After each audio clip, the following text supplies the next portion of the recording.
এই ফোনে এসি লাগানো আছে, আবার এই ফোনের সাথেই রয়েছে ইনভার্টার। আর হ্যাঁ, এগুলো কিন্তু সুপার কারের মতো ফোন। মনে করুন গ্রীষ্মকালের কোনো এক দুপুরে বসে আপনি বিজিএমআই খেলছেন, হাত ঘামছে, ফ্রেম ড্রপ হচ্ছে, আর আপনার স্কোয়াডমেট চেঁচাচ্ছে দাদা কভার দাও, কিন্তু আপনি কভার দেবেন কি করে? আপনার ফোনই তো হিটারের মতো হয়ে গেছে। আর এই সমস্যার সমাধান করার জন্য ওপো নিয়ে এসেছে Oppo K30 series, K30 turbo 5G, K30 turbo pro 5G। এবার এই ফোনগুলোর মধ্যে এমন কুলিং সিস্টেম আছে যেটা দেখে মোবাইল ফোনের পুরনো যে ধারণা, যে কনসেপ্টটা আমাদের মধ্যে ছিল, সেটাই পুরোপুরি পাল্টে যাবে। সাথে রয়েছে বিশাল ব্যাটারি, দুর্ধর্ষ ডিসপ্লে, আর এমন টাচ রেসপন্স যা দেখলে গেমারদের চোখ চকচক করবে। রিয়েল লাইফের উদাহরণ দিয়ে বলতে হয়, মনে করুন আপনি রেসিং ট্র্যাকে মানে ফর্মুলা 1 রেসে একটা গাড়ি চালাচ্ছেন, আর সেই গাড়ির মধ্যে দুর্ধর্ষ এসি রয়েছে, সাথে ঠান্ডা করার বোতল টোতল রয়েছে, আরামদায়ক সিট আছে এবং ট্যাঙ্ক ফুল করা পেট্রোল রয়েছে।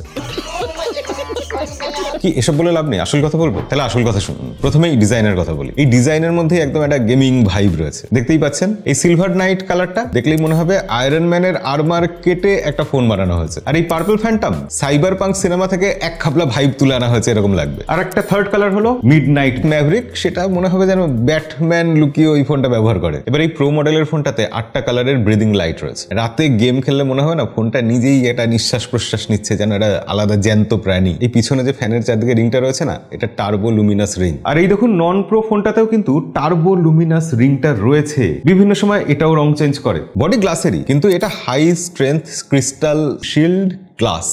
নামটাই এত কঠিন, তার জিনিসটাও সেরকমই কঠিন। আর তার সাথে আছে স্কাই ডোম আর্কিটেকচার, মানে এটার স্ট্রাকচারটা যেরকম, মানে একটু নাটক করে বলতে হয় ফোন ফেলে দিলে ফোন ভাঙার আগেই মাটি কেঁপে উঠবে। কেসা লাগা মেরা মজাক।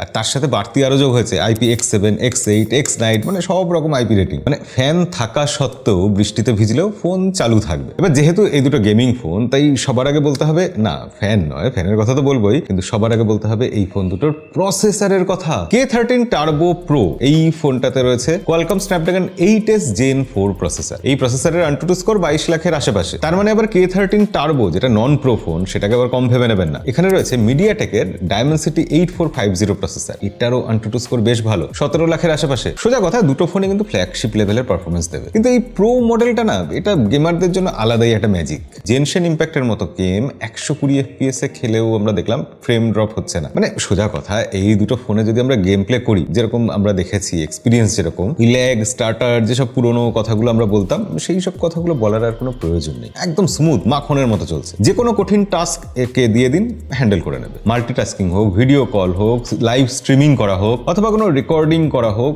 অনায়াসে করে দিচ্ছে। মানে সোজা কথা, প্রসেসরগুলো পাওয়ারফুল। এইরকম পাওয়ারফুল প্রসেসরকে যাতে পুরোপুরি কাজে লাগানো যায়, পুরো পাওয়ারটাকে আউটপুটটাকে নেওয়া যায়, সেই চেষ্টাটাই ওপো এখানে করেছে। এখানে যে কুলিং সিস্টেমটা রয়েছে, সেটাকে মানে বলতে হয় যে ফোনের ভেতর এসি লাগানো। আসলে এই ফোনের রিয়েল হিরো যে, সে হলো ওপোর স্টর্ম ইঞ্জিন। এখানে রয়েছে 7000 millimetre square VC vapour chamber, একদম পাতলা 0.29 মিলিমিটার, কিন্তু পাওয়ারফুল 7000 মিলিমিটার স্কোয়ার। কথাটা খেয়াল করুন, এর আগে আমরা সাধারণত বলতাম কি 4000, 5000 এরকম কিছু, সেখানে 7000। আর ফোন ঠান্ডা রাখার জন্য গ্রাফাইটের লেয়ার খুব জরুরি। এখানে 19000 millimetre square ultra light graphite layers, সাথে হাই কানেক্টিভিটি জেল। কিন্তু এইসবের বাইরে, এগুলো তো ভেতরের জিনিস, দেখতে পাবেন না, তো বাইরে থেকে যেটা দেখে মনে শান্তি আসবে, অল ইজ ওয়েল মনে হবে, সেটা হলো বিল্ট ইন কুলিং ফ্যান। এটা সরাসরি প্রসেসরটাকে ঠান্ডা করবে, এবং বাইরে থেকে আপনি দেখতে পাচ্ছেন যে ফ্যান ঘুরছে। ক্যামেরা বাম্পের মধ্যে যে সেকেন্ড ক্যামেরাটা, সেই জায়গাতেই ফ্যানটা রয়েছে, এবং তার পাশে এখান থেকে এয়ার ফ্লো হওয়ার, হাওয়া বেরিয়ে যাওয়ার যে জায়গাটা, সেটাও রয়েছে। আপনি জাস্ট ফোনটা এরকম কাছে নেবেন, বুঝতে পারবেন হাওয়া এসে গায়ে টাচ হচ্ছে। হ্যাঁ, একদম নিস্তব্ধ জায়গা হলে সেই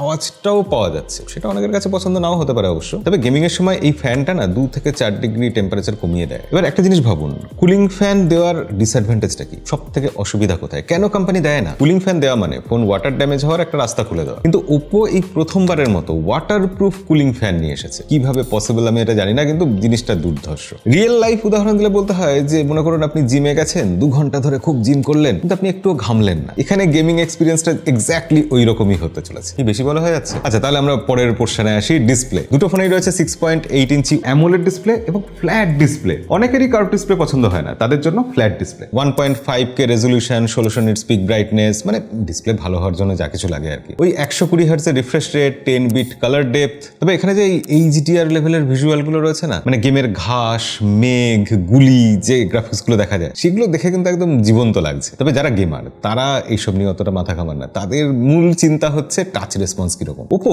যেহেতু গেমিং এর জন্য নতুন কিছু করার চেষ্টা করেছে, এই ফোনগুলো সেই উদ্দেশ্যেই বানিয়েছে, টার্বো বলে একটা ট্যাগ লাগিয়ে দিয়েছে, তাই তারা আলট্রা লো লেটেন্সি দেওয়ার চেষ্টা করেছে। সিনপসিস 3910P ফ্ল্যাগশিপ লেভেলের টাচ আইসি সেটা এখানে লাগানো হয়েছে। এছাড়া গ্লাভ মোড রয়েছে, ওয়াটার হ্যান্ড টাচ সেটা রয়েছে, মানে আপনি ভেজা হাতেও ফোন যত ইচ্ছা নাড়াচাড়া করতে পারবেন, ইন ডিসপ্লে ফিঙ্গারপ্রিন্ট সেন্সরটাকে আনলক করতে পারবেন, এবং এই ফোনে গেম হট জোন টিউনিং করা হয়েছে। ই স্পোর্টস যে আছে না, তাদের গ্রেডের টাচ অপটিমাইজেশন করা আছে এখানে, মানে যদি আপনার হাত না কাঁপে গেমে এম ডাউন সাইড যেটা হয় না, সেটা মিস হওয়ার সম্ভাবনা একেবারেই কমে যাবে। আমার কথা বিশ্বাস করতে হবে না, আপনি এই ফোনে স্কোপ ওপেন করে হেডশট মারতে গেলে বুঝবেন এর টাচ কন্ট্রোলটা একেবারে সাধারণ কিছু নয়। একটা গেমিং ফোনে আরেকটা জরুরি জিনিস হলো ব্যাটারি। 7000 mAh ব্যাটারি আছে, সাথে 80 ওয়াটের সুপারভোগ চার্জার। 54 মিনিটে মানে 1 ঘন্টারও কম সময় ফুল চার্জ হয়ে যাচ্ছে। কিন্তু ফাস্ট চার্জিং এ আমাদের যেটা ভয় লাগে যে ব্যাটারি তাড়াতাড়ি খারাপ হয়ে যাবে, ওপো কিন্তু এই ব্যাটারির ক্ষেত্রে 5 বছরের ডিউরেবিলিটির গ্যারান্টি দিচ্ছে। আর তার জন্যই মনে হয় স্মার্ট চার্জিং ইঞ্জিন 5.0 এখানে দেওয়া হয়েছে। Night charging protection,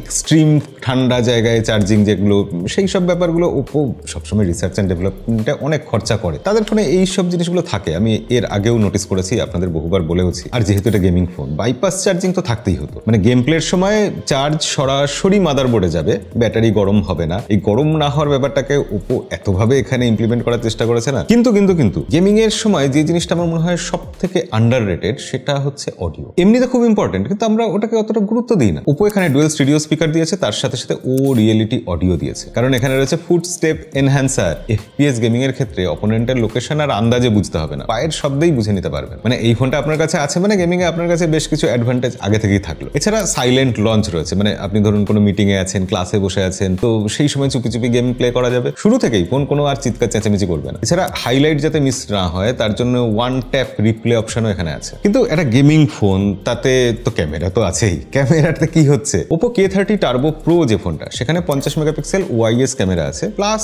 electronics image স্টেবিলাইজেশনও আছে। তবে K30 টার্বো যেটা, সেখানে কিন্তু ইআইএস আছে, ওআইএস নেই। এই দুটো ফোন দিয়ে আমরা বেশ কিছু ছবি তুলেছি, দিনের বেলাও তুলেছি, রাত্রেও তুলেছি। ছবিতে ডিটেলস ভালো আসছে, মানে ওপোর ফোন মানে ছবি খুব খারাপ আসবে এটা সাধারণত হয় না। এখানেও বেশ ভালো ছবি এসেছে, বিশেষ করে ছবিগুলোকে বলতে হয় যে একদম সোশ্যাল মিডিয়া রেডি। পোর্ট্রেট ছবিগুলো দেখুন, ইনস্টাগ্রামে পোস্ট করলে লাইক তো আসবেই। এছাড়া আজকাল ছবির সাথে সাথে এআই এর ব্যাপারটা তো চলেই আসে। এখানে ছবিকে এনহ্যান্স করার জন্য AI clarity enhancer, unwanted object erase করার জন্য এআই ইরেজার 2.0, ছবিতে যে রিফ্লেকশন এসে গেছে সেগুলো মোছার জন্য এআই রিফ্লেকশন রিমুভার, ব্লার ছবিকে স্বাভাবিক করার জন্য এআই আনব্লার, এইসব ফিচার সবই রয়েছে এআই এর। আর অপটিক্যাল ইমেজ স্টেবিলাইজেশন আছে বলে এই ফোন দিয়ে কিন্তু ভিডিও বেশ ভালো উঠেছে। ব্যাক ক্যামেরা দিয়ে ম্যাক্সিমাম 4K তে ভিডিও রেকর্ড করা যায় 60 FPS এ, কিন্তু ফ্রন্ট ক্যামেরাতে 1080p উপরে ভিডিও রেকর্ড করা যায় না। দেখুন এই ফোনগুলো আসলে গেমিং ফোন, ক্যামেরা হয়তো খুব বাজে হতে পারতো, কিন্তু তার জায়গায় আমি বলবো এই ক্যামেরা কিন্তু এই দামের পক্ষে জাস্টিফাই করছে। এবার দেখুন, ফোনের হার্ডওয়্যার যতই পাওয়ারফুল হোক, সফটওয়্যার যদি দুর্বল হয়, মানে একটা গাড়ি যদি ফেরারি হয় আর তারপর তার থেকে যদি স্কুটারের মতো আওয়াজ আর স্পিড আসে, সেটা কি চলবে? K13 টার্বোতে সেটা হবে না, কারণ অ্যান্ড্রয়েড 15 এর ওপর ColorOS 15 আছে, যেটা বেশ স্মুথ। এআই ফিচারগুলোও বেশ কাজের, এবং আপডেট এই ফোনে ওপো দিচ্ছে 2 বছরের অ্যান্ড্রয়েড আপডেট আর 3 বছরের সিকিউরিটি আপডেট, মানে সেই সব দিক দিয়েও তো নিশ্চিন্ত থাকা যাচ্ছে। এখানে নতুন স্মল উইন্ডো সুইচিং রয়েছে, অর্থাৎ গেম খেলতে খেলতে হোয়াটসঅ্যাপে মেসেজ আসলো, ওটা টুক করে অ্যান্সার দিয়ে দেওয়া যাবে। ফ্লোটিং উইন্ডো পজিশন বা সাইজ মেমোরি রয়েছে, মানে কি সাইজে আপনি একটা পপ আপ উইন্ডো খুলে রেখেছেন, ফ্লোটিং উইন্ডো খুলে রেখেছেন, সেটা নিজেই মনে করে রেখে দেবে, বারবার অ্যাডজাস্ট করতে হবে না। এছাড়া একটু আগে যেরকম বললাম, এআই ফটো অ্যাসিস্ট্যান্ট রয়েছে, এআই গেম অ্যাসিস্ট্যান্ট রয়েছে, ওই যে game camera, foot step enhancer, silent start, ওইগুলো। এছাড়া এআই ভয়েস অ্যাসিস্ট্যান্ট রয়েছে, মানে কোনো ডকুমেন্ট আছে সেটাকে অটোমেটিক সামারি করে দেবে, লম্বা রিপোর্টের মূল কথাটা 2 মিনিটের মধ্যে। কলের ক্ষেত্রে রিয়েল টাইম কল ট্রান্সলেশন করে দেবে, এআই ছবি থেকে টেক্সট রিড করে দেবে, সার্চ করে দেবে, এমনকি ছবির মধ্যে কি ইনফরমেশন আছে সেটাও ফাইন্ড করে দেবে। আবার প্রোডাক্টিভিটি কোয়ালিটির ক্ষেত্রে যদি ধরেন, ক্রস ডিভাইস কানেক্টিভিটি রয়েছে, অর্থাৎ পিসি, ট্যাব এগুলোর সাথে একসাথে চালানো যাবে। আউটডোর মোড 2.0 রয়েছে, মানে হাই টেম্পারেচার হোক বা লো নেটওয়ার্ক, ফোন কিন্তু ফ্রিজ হবে না। মানে আমি শেষে কনক্লুশনে এটাই বলতে চাই, মার্কেটের এই মুহূর্তে সেরা কুলিং সিস্টেম দিয়ে যদি কোনো ফোন থাকে তাহলে এই ফোনগুলো গেমারদের জন্য একদম ড্রিম। ফোনের ফ্যানগুলো কিন্তু হাওয়া খেতে কাজে লাগে না, নাকি আর কি করছি, আমরা যখন গেম প্লে করছিলাম ফোন ঠান্ডা হওয়ার জন্য এই ফ্যানটা কিন্তু কাজে লাগছে, বিভিন্ন নোটিফিকেশনের জন্য এই ফ্যানটা কাজে লাগছে। এছাড়া লম্বা ব্যাটারি লাইফ আছে, ফাস্ট চার্জিং আছে, বাইপাস চার্জিং ফেসিলিটি রয়েছে, একটা ইউনিক ইনোভেশন রয়েছে এখানে, ওই যে ফুল ওয়াটারপ্রুফ ফ্যান, তারপর ধরুন ডিসপ্লে বা টাচ রেসপন্স যেটা, সেটা একদম ই স্পোর্টস গেমিং এর লেভেলে। আর সব থেকে বড় কথা, এই ফোনের পারফরমেন্স কিন্তু একেবারে স্টেবল, কোনো থার্মাল থ্রটলিং নেই। হ্যাঁ, ফ্যানের জন্য এত বড় ব্যাটারি, এত শক্তপোক্ত ফোন, যারা নন গেমার তাদের জন্য একটু ভারী লাগতে পারে। তারপর ধরুন ক্যামেরা ভালো, কিন্তু এটা তো গেমিং গেমিং ফোন, তাই প্রিমিয়াম লেভেলের ক্যামেরা না। সব মিলিয়ে এই ফোনটা কিন্তু বেশ অবাক করে দেওয়ার মতো। এটা কিন্তু একটা ওভার পাওয়ার্ড ফোন। এবার ইন্ডিয়ার একমাত্র কুলিং ফ্যান দেওয়া ফোন, তার দাম কত সেটা তো বলা হলো না, সেটা জানতে হবে তো। এই K13 টার্বো সিরিজের ফোনগুলো 11 থেকে 18 তারিখের মধ্যে আগস্ট মাসে 24,999 রুপিতে পেয়ে যাবেন। প্রি অর্ডার দিতে পারবেন। এর মধ্যে 3,000 টাকার ইনস্ট্যান্ট ব্যাংক ডিসকাউন্ট রয়েছে, নো কস্ট EMI রয়েছে। আর বাদ বাকি ডিটেলস জানতে হলে ডেসক্রিপশনে লিংক দিয়ে রাখবো, সেখান থেকে চেক করে নেবেন। কিন্তু আপনি নিজেই কমেন্টে আজকে লিখে জানান যে এইরকম কুলিং ফ্যান দিয়ে ফোন কতটা কুল লাগছে আপনার। এরকম নতুন ইনোভেশন কোনো ফোনে থাকলে সেটা ভালো হোক বা খারাপ, ভালো লাগে না, আনন্দ হয় না, ইন্টারেস্টিং লাগে না? অবশ্যই কমেন্টে লিখে জানাবেন। আর এরকম ভিডিও আরো দেখতে চাইলে আমাদেরকে সাবস্ক্রাইব করে রাখবেন। দেখা হবে পরের ভিডিওতে। আজকের মতো বিদায়।